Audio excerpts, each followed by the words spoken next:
Hello, everyone. This is Tom Fox. I'm the Compliance Evangelist. I'd like to welcome you to episode 307 of the FCPA Compliance Report. The FCPA Compliance Report is sponsored by Advanced Compliance Solutions, your one-stop shop for all compliance-related services. Today I have with me Melissa Evans. Melissa is the Lead Quality Systems and Supply Chain Manager at the Royal Caribbean Cruise Line. She is here today to talk to us about the Third-Party Risk Management and Oversight Conference, which will be held in New York on March 20th and 21st. It is sponsored by Financial Research Associates and Compliance Week. Melissa talks to us about some of the highlights of the conference, including her talk on how you should consider the level of onboarding for appropriate third parties and risk management of third parties. I'm going to speak about ROI and third-party management. There's a wide variety of commentators and speakers from industry, from vendors, and even Carol Brockmeyer is going to come to talk to us, the head of the FCPA unit at the Securities and Exchange Commission. Melissa talks about some of the highlights of the conference, who should attend the conference, and we also have a teaser on her presentation. For listeners of this podcast, you get a 15% discount to this conference by using the following code: capital C, capital M, capital P, 161. That's Charlie Michael Paul, 161. So enter that and you will receive a 15% discount. This is a conference that I think you will enjoy and certainly is very useful around specifically on third parties. This is Tom Fox. Thank you very much for listening to this episode of the FCPA Compliance Report. Hello, everyone. This is Tom Fox, and I'd like to welcome you to this episode of the FCPA Compliance Report. Today, I have with me Melissa Evans. Melissa is the Lead Quality Systems Supply Chain Management with the Royal Caribbean Cruises, but she is also chairing a very interesting conference that's upcoming entitled Third-Party Risk Management and Oversight Summit, put on jointly by Financial Research Associates and Compliance Week in New York next month on March 20 and 21. So, Melissa, with that somewhat long-winded introduction, welcome and thank you for taking the time to visit with me today. Well, thank you for having me, Tom. And hello, everyone. As he said, I am the lead for quality systems and supply chain management at Royal Caribbean Cruises Limited. And that is a mouthful and maybe a little bit of a misnomer when it comes to an actual title. So a little bit about what I do at Royal Caribbean and how I got involved with the compliance conference. So I do manage a system that we use to vet our third parties. We onboard our suppliers using a third-party system that I actually helped to implement and partially design with our partner Dun & Bradstreet. And through that system, we actually do all of our due diligence compliance onboarding. We have compliance questionnaires, and that's how I got introduced to the compliance conference. In addition to that, for Royal Caribbean, I run our port access security systems. I do our quality management systems, which is actually an integrated system of management where we have our security, safety, environmental, and quality management program all wrapped up into one. So I work on that for our global supply chain. So that's part of everything that I do at Royal Caribbean. So I'm definitely a jack of all trades. I wear many hats within the company. And so I'm really excited. I think this conference this year, the second annual conference for third-party risk management and oversight, it's going to be a really interesting conference. They've got a lot of great topics of conversation that we're going to have. They're going to go into technology and automation, which is definitely up my alley, and then cyber risk, data breaches, and privacy, which I think is on everybody's mind, particularly with the environment with payment card industry standards and personally identifiable information and the breaches that we see on the news. Then going into corruption and non-corruption risk and our general verification and audit controls, risk-based due diligence, all of that really tying in, I think, will help the audience understand the largesse of the scope of what risk is all about and how to manage it, monitor it, audit it, and then, of course, look at how to scope it out for a company. Because some things, I think, can be overwhelming if you try to take all of that into consideration all at the same time and just kind of take off bite-sized chunks. and work on it little by little. And depending on the size of the company, it might be a very large company and you have a lot of scope that you have to deal with, or it could be a small company. So you just have to scale it for what you're really working with. That's really interesting because one of the things as compliance officers have difficulty getting their heads around, and sometimes even their heads explode, is when you ask them to take a look at all of their third parties and all of their third party risk. I think they're comfortable in considering the third party risk from the sales side, whether it be a sales agent, a commissioned sales agent, a distributor or representative, or other third party that might help you in sales, and they recognize the risk and they recognize how to manage that risk. But in the supply chain or other areas that could have, if not equal, or if not greater, perhaps equal risk to corruption, that's where they run into trouble. And having a way to think through paring that down to manage your true risk is really something that compliance officers struggle with. So I was really pleased that you'll be able to visit with us a little bit at the conference about not only your experience, but with both technological vendors or technology-based vendors and then in-house types who have worked through some of these solutions. Would that be a fair summary? Yeah, I think that's definitely a fair summary. And it is challenging, I think, to look at things from that corruption risk and the types of vendors that you use. And at Royal Caribbean, it's certainly a challenge because we buy everything from A to Z. We're basically supplying floating ships all over the world. Not every company is in that particular situation, and it does add a lot of complexity to be in that situation. For us, we've basically created a grouping of what we consider our highest risk vendors, and we put those through a more stringent process of due diligence evaluation, reference checks, and of course screening through our third-party partner. And the way that we looked at those was we really looked at the FCPA, which is the Foreign Corrupt Practices Act, and the UK Bribery Act, and we said, all right, from the business perspective and what we're doing, where do we see the most risk when it comes to corruption and bribery?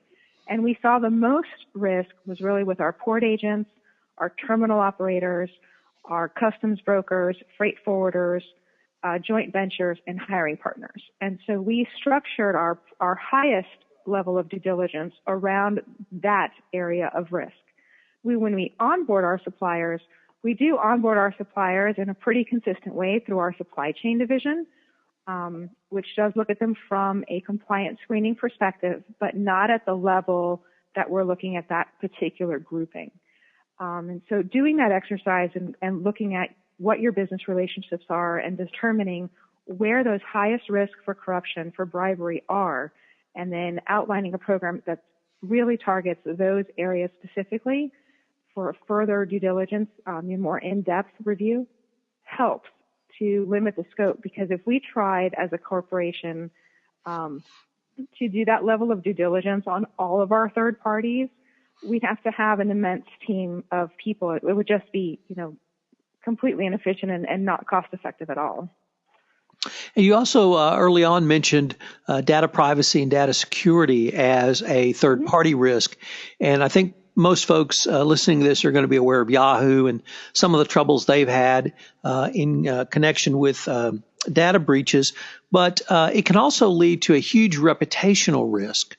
Because if you're a internet service provider, and I'm with Yahoo, so I speak for this personally, if I can't have some assurance that my email is going to have some level of security, that could really negatively impact the bottom line through a reputational risk far beyond or at least different from direct damages that a government or regulator might assess for allowing something to happen. So I was really pleased that you talked about data security and data privacy really with the entire panoply of risk, not only regulatory risk, but also reputational risk. Is that a fair assumption as well?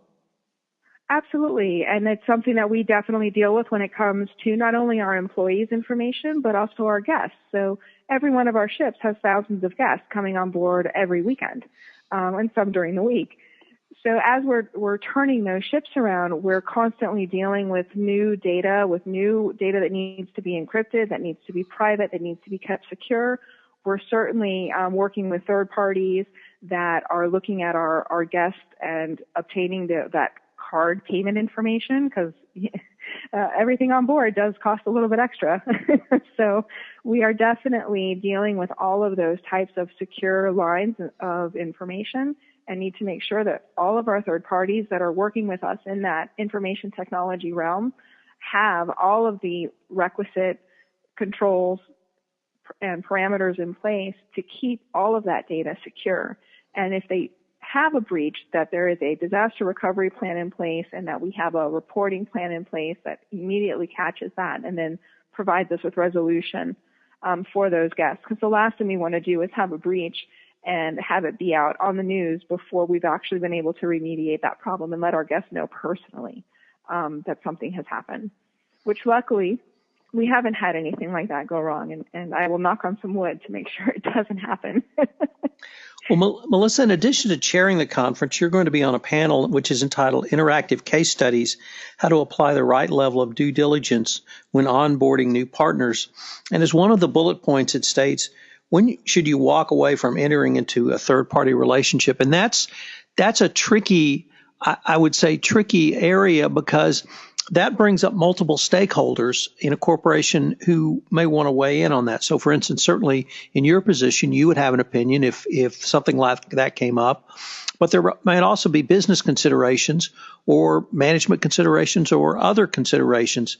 So how do you or how would you suggest someone even begin to think through a problem like that? So when it comes to trying to walk away from a relationship, first and foremost, read the contract. You have to make sure that you know what's really committed to from both parties. And then, of course, involve your legal counsel at your corporation. That's going to be really key. The key stakeholders that are actually working on those transactions with those vendors, depending on what the supply line is, they're going to be key into that relationship management. To understand what's going wrong, what's gone right, is there a way to salvage it? And if there is no way to salvage it, it really comes down to what are the clauses within the contract that allow you to walk away and what has been breached about that contract? And then what are the costs for walking away? And it's interesting that you would bring up that particular point from the panel. I'm actually speaking with Mark Schenker from Cisco, and he actually is their legal counsel, and I am not an attorney. So he's going to take the lead on that actual point for our panel discussion. Well, Melissa, it sounds like there's really a wide variety of compliance practitioners, supply chain professionals, and really others that would benefit from the conference. Are there any other types of folks that you would suggest this conference would be appropriate for? Yeah, I think this particular conference is really good, not just for chief compliance officers or risk officers, but even procurement managers, supply chain managers, the folks that have audit functions, and whether those are financial audits or even management system type audits where you get into the ISO standards, heads for due diligence, even training department heads, because the information that's provided at the conference, not only from the panel speakers, but also from the vendors that participate and actually have booths there available with their materials, it can help a training department head look at developing training to advance the skill sets within their own organizations. So I think training is one group that probably thinks, oh, well, that's a risk conference and I don't need to go, or it wouldn't really have a benefit for me. But I think the materials that are provided, at least, especially I would say from what I saw last year, training department heads might actually be able to bring some real benefit back to their organizations with that. Privacy managers, of course, information security management, because this conference is going to talk a little bit more in depth on cyber risk and data breach. So I think information security management would also benefit from that. Anti-corruption staff, operational officers, folks who have just general oversight responsibilities in the organizations. The more people know, the more power they have. Knowledge really is power, particularly in this day and age when it comes to risk, and we have risk from so many different areas, and we have so much information coming at us from all directions. It's really hard to filter. And I think these conferences help you filter. So I would call that white noise, and that's something I write about and think about quite a bit, because you're absolutely right. It's information, in many ways, information overload. And how do you get to the information that's really most helpful for you to make an appropriate decision for your company? Well, Melissa, unfortunately, we're getting near the end of our time. I'm going to link in the show notes to the website for the conference, which is www.frallc.com/conference. That's Financial Research Associates and also Compliance Week. But I was wondering if any of our listeners wanted to contact you, if they could email you, and if so, how would they do that? Sure. They can email me at mevans@rccl.com. So that's mevans@rccl.com. And I'd be happy to take questions. Well, Melissa, I really appreciate you taking the time to visit with us, and I look forward to seeing you at the conference in March. Same here. Thank you so much, Tom. Everyone have a wonderful day. This is Tom Fox again. I hope that you will join me in New York for the third-party risk management and oversight conference next month. It should be an excellent conference, and if third parties are on your radar in any way, shape, or form, from the supply side to the sales side, this will be the conference for you. If you have listened to this podcast on iTunes, I would greatly appreciate it if you would rate it. It would certainly help our rankings and getting out the word about this compliance podcast. Finally, if you have any questions, please email me at tfox@tfoxlaw.com. This is Tom Fox. Thank you again for listening to this episode of the FCPA Compliance Report.